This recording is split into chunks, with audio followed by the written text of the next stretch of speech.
o assunto que eu estou levando para vocês hoje é um assunto que sempre foi muito interessante no meu convívio. É falar de controvérsia e disputa na medicina.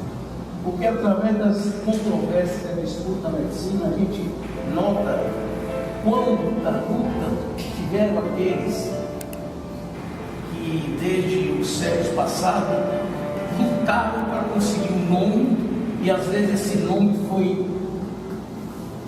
até pressionado, quase subjugado, e até chegando pessoas a se suicidarem por ter um nome relevante na história da ciência e da medicina. Bom, na primeira fase eu vou abordar o tema das interfaces. Por que existe essa controvérsia na medicina? Depois eu vou mostrar 8 casos bem marcantes da história da medicina. Bom, nós sabemos que a medicina surgiu e se desenvolveu como meta e razão para alcançar o melhor para a saúde dos doentes. Todos nós queremos o melhor do doente. Está mais ou menos para vocês? Fique mais para lá. Assim está ótimo. Você está para ali. Está bom para você? Bom, então, alcançar essa melhor garantia para o doente devido ao comportamento, mas às vezes o comportamento médico dos próprios médicos pode parecer um pouco oposto ao que os doentes acham do próprio médico. Então, essa ambiguidade leva a controvérsias, a disputas, a polêmica, desafios, discórdias e conflitos. Então, dentro da história da medicina, existe uma constelação muito grande de controvérsias. E o cruzamento destas disputas levam principalmente a alguns dramas pessoais, interesses políticos e econômicos e questões institucionais de pesquisa de ponta. Isso é muito importante porque quando se lança até um medicamento e alguma coisa que é importante para a medicina, existem grupos que não deixam que isso aconteça. Um exemplo muito grande é aquele óleo de Lourenço, né? Que uma família, um casal consegue, através dos estudos que eles praticaram, detectar um medicamento para aquela criança. Isso, sem dúvida, os próprios laboratórios não gostaram disso porque não entrou dinheiro, o patenteamento.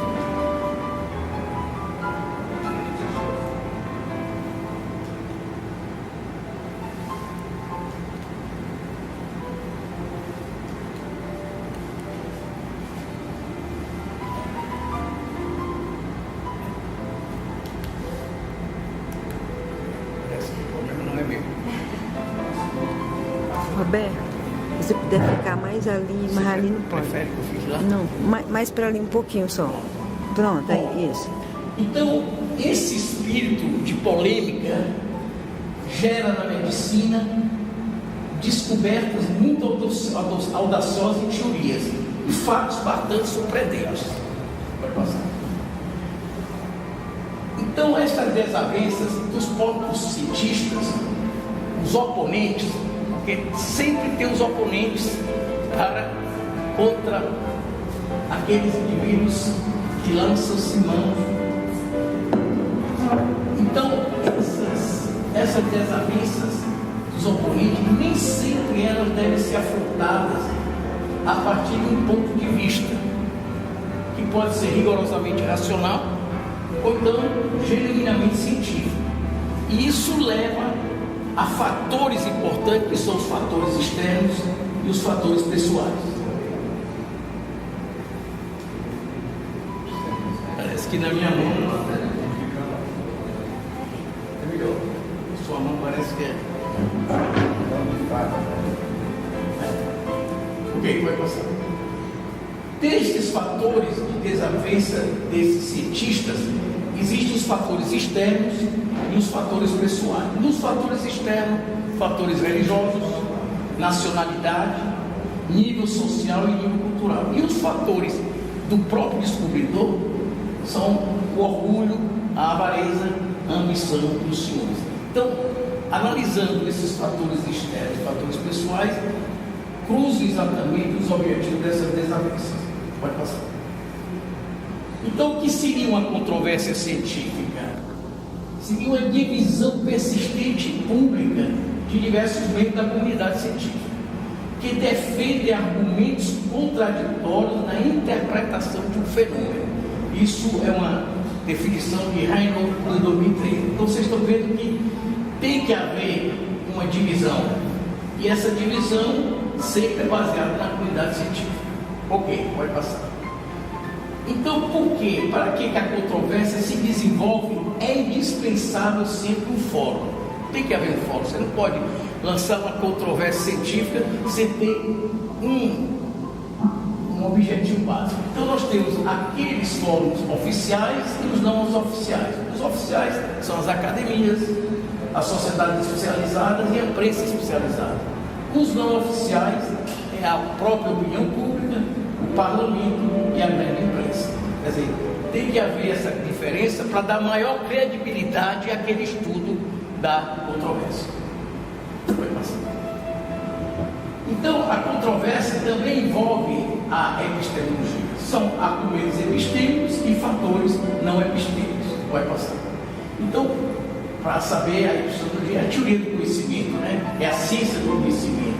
Ela trata da natureza e origem da validade desse conhecimento, avalia o grau de certeza desse conhecimento e a principal área da filosofia da ciência. Então, a epistemologia seria a base do estudo das controvérsias.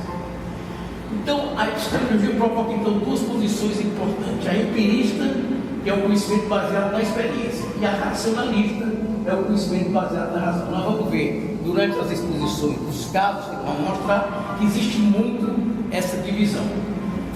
Os fatores epistêmicos do método científico são fundamentados em fatos, e os fatores epistêmicos do método científico são as emoções, os traços da personalidade, as pressões institucionais, influências políticas, as rivalidades entre eles, as fraudes que sempre existem, eventos fortuitos e desavenças.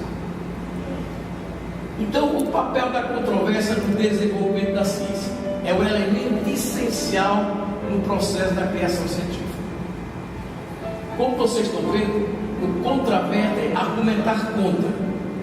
Sempre a controvérsia tem esse objetivo. Então, esta palavra, em seu uso coloquial, tem uma conotação às vezes pejorativa. E grandes avanços da ciência apresentam mudança de paradigmas que levam a descobertas fundamentais, mas sempre rodeadas de conflitos. Então vocês estão vendo que sempre a controvérsia está ligada a um conflito muito forte. Então, como é que surge essa controvérsia científica? Quando essas evidências de experimentação se tornam escassas, e quando os argumentos usados por eles passam a envolver crítica de natureza filosófica e sociológica. A importância da controvérsia no contexto científico possibilita o direito de contestação do oponente. Isso é uma coisa muito importante, porque para haver controvérsia tem que haver essa contestação. Mas essa contestação leva a polêmicas muito fortes, que leva ao limite de uma discussão, de uma disputa e de uma própria controvérsia. Na discussão, que é a discussão é um objetivo, tem como objetivo uma questão, nós temos que discutir uma questão de um tema que é bem definido, apenas o que? A correção de um erro, é uma coisa fácil de se resolver. Já na disputa, tem uma divergência, os oponentes não acreditam que a mesma seja baseada só em erro, deriva das diferenças de atitude. Um é no erro, um é na diferença de atitude, e a própria controvérsia é uma polêmica entre as duas primeiras, divergências profundas que evoluem com atitudes opostas. Então, isso é importante quando a gente vai avaliar a que tipo de nível esses que estão se debatendo têm por objetivo esse viés. Então, vai sempre ter que entrar a ética da controvérsia. Então, escrever sobre uma controvérsia deve basear-se em método científico. Você não pode escrever uma controvérsia só para você ter o nome da controvérsia, por exemplo, num tema livre, numa conferência e por diante. E não devemos ignorar as visões dos críticos, dos historiadores e biógrafos, através de referências bibliográficas com evidência científica. Nunca deve ser publicado nada controverso se não possa ser provada judicialmente. Isso leva a problemas seríssimos de problemas advocatícios. E a irresponsabilidade é criar uma controvérsia que na verdade não existe, induzindo uma diferença de opiniões. É o fake news, talvez, né, que se fala muito atualmente. Então, esses achados científicos controversos suscitam sempre uma oposição. Pode ser passional, uma condenação oficial religiosa ou secular, ou uma censura. Pode passar. Nessa condenação oficial religiosa e secular, um exemplo bem marcante é aquele que foram necessários mais de 500 anos para que a Igreja Católica admitisse publicamente que estava errada em sua oposição aos achados de Galileu Galilei, e há pouco tempo a Igreja se desculpou por isso. Então nós temos a luta do geocentrismo pelo Papa Roberto Bellarmino e temos o grupo do heliocentrismo por Galileu Galilei. O sistema copernicano afirmava que a Terra girava em torno do Sol, o heliocentrismo, e não em torno como era o geocentrismo da Terra. Bom, esse Leopold W. Kruger, do século XVIII, 1761, com um simples exame, ele levou a controvérsia. E ele dizia assim: sempre foi destino daqueles que tentaram ilustrar ou melhorar as artes e a ciência com novas descobertas e serem, por isso, secundados de inveja, de ódio, difamação, calúnia e malignidade. O que é que ele apenas expôs? Ele propôs um método de transformar a ausculta passiva e a ausculta ativa do pulmão, através da percussão. Bater sobre o peito, então ele auscultava aquele som que vinha da caixa torácica. Então ele achou que só em auscultar não era suficiente. Através da percussão ele chegou a conseguir vários diagnósticos. Isso ele foi muito criticado, por isso que eu coloquei esse exemplo bem marcante do século XVII. Bom, então vamos entrar agora nos exemplos básicos das grandes controvérsias. Quando um estudioso, isso é interessante, ou um pesquisador lança a mão de suas prioridades nas pesquisas e a defende no rol da ciência médica, sempre ele nutrirá discórdia, ciúmes, hostilidades, ingratidões, a invés do reconhecimento científico. Isso é a verdade. Quando alguém lança a mão de uma técnica cirúrgica, enfim, sempre tem aquele grupo por inveja, né? Por caluniar, e sempre fica aquela pessoa muito mal da própria existência. E muitos médicos, isso aqui é importante, se sentem bem melhor se forem atacados do que ignorados. Então quer dizer, ele prefere que ele seja atacado do que não se ignore. Se ignorar a pessoa fazendo um trabalho, é uma situação bastante inusitada. Mas tudo isso é mostrado nessas controvérsias. Paga-se por um preço muito elevado para a defesa destas novas teorias, descobertas e intuições. Os médicos sofrem mágoas e ataques, deixando-os em situações de crises existenciais, depressões e outras complicações de ordem profissional, social e psicológica. Nós vamos ver aqui alguns desses médicos, dessas controvérsias, o caso de Samuel Weiss, que eu vou falar com ele. Essa pessoa, depois de descobrir tanta coisa, ele, no fim, foi internado e, dentro do hospital, ele foi chamado de doido e foi agredido pelos próprios médicos e pelos próprios enfermeiros, porque era taxado de doido por ter feito tanta defesa que vocês vão ver do problema da febre puerperal. Bom, as 8 controvérsias que eu tentarei rapidamente falar serão: o primeiro, William Harvey contra os opositores à natureza, que era a descoberta da circulação do sangue e o movimento do coração. A segunda são 2 italianos, Galvani e Volta, é a controvérsia entre a eletricidade animal e a eletricidade artificial. O terceiro, Inácio Tavares contra o estabelecimento médico de Viena, a perspicácia da febre puerperal. O quarto é Claude Bernard, que lutou contra os químicos, fisiologistas, anti-invencionistas e contra a própria família, porque a família só dava dinheiro para defender exatamente os anti-invencionistas. Quer dizer, a família era contra a própria a medicina moderna, a fisiologia experimental e seus desenvolvimentos. No quinto capítulo, Santiago Ramon Cajal falando da neurose, em relação à descoberta dos neurônios e suas disputas. No sexto, Seibo e Sal, controvérsia da vacinação da polio. Maurício Wilkins com Rosalind Franklin em relação à controvérsia da hélice do DNA. E o último, mais atual, Robert Gallo com o Luc Montagnier, era a controvérsia da imunodeficiência, as grandes controvérsias e lutas que tiveram esses 2 grandes cientistas. Bom, então teremos no século XVI, XVII, William Harvey, ele lutou com grande força contra alguns outros anatomistas, como Jean Leland, Primrose James e outros anatomistas. Por quê? Pode passar. William Harvey descobriu a circulação sanguínea dentro do coração. Então, essa ideia dele já vinha de Galeno, já vinha de Hipócrates. Então eram junções, eram aprendizados que ele tinha, e ele modificou muito estas ideias. Aqui então nós temos Galeno, que foi um grande anatomista, e através dos seus